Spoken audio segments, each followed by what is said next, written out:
called sweepstakes parlors, internet cafes, or business centers. They're basically small casinos. By some estimates, there are more than 100 of them in Wake County alone. Cumberland County banned them, so has Burlington and Greensboro. But why not Wake County? CBS 17's Amy Cutler digging deeper to examine the challenges law enforcement and district attorneys face shutting them down. With the lure of quick, easy money, the number of sweepstakes parlors in our area is growing. The large amounts of cash they have on hand and the late-night hours have also made them targets for violent crimes. We went to the casino, Aiden Fair Road, but people got robbed. Two guys came here with a mask on and was shooting. Everybody all right, y'all? That 911 call is just one of dozens from sweepstakes parlors in Raleigh this year. Gunshots fired. Back in November, I introduced you to a wife and mother who'd been shot following a robbery outside one of those businesses, the Blue Room on South Saunders Street. She was really terrified when she was being shot. There was just all sorts of things running through her mind at the time. I reached out to the Raleigh Police Department and the state, hoping to get a specific list of sweepstakes parlors in the city. Turns out they don't have a record of them because they don't have to be licensed. With no database, I instead requested calls for service for several known sweepstakes cafes dating back 6 months. The results from Raleigh police show dozens of calls, from break-ins to disturbances to assaults. A growing concern for the North Carolina Sheriff's Association. For years, we've heard that the sheriffs are getting complaints from their law-abiding citizens, complaints from family members. Chris Poole is the head of the state's ALE gambling unit. He works undercover, so he can't show his face. Under North Carolina law, games of chance are illegal. Businesses claim these are games of skill.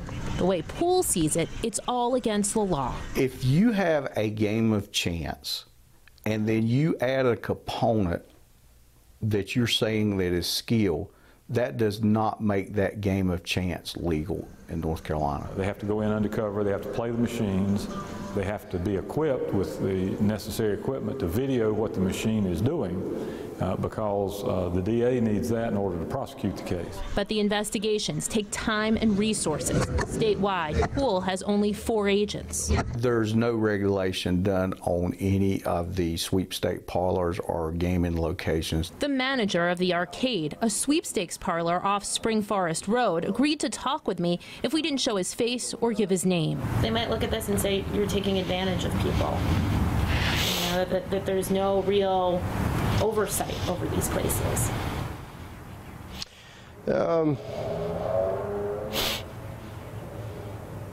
Would you say that could be said about a car dealership too? CBS 17 stopped by several of these businesses. We found most have free drinks and food. They keep the windows tinted, much like a casino.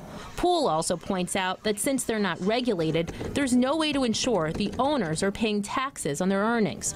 So why isn't more being done in Wake County?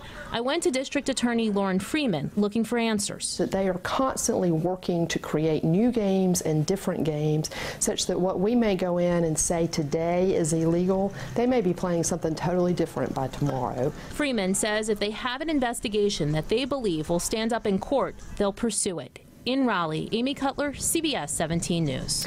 Amy, thank you. Now, gambling addiction and the number of people who ask for help is on the rise in North Carolina. If you or someone you know needs help, call 1-800-522-4700. That number also on our website.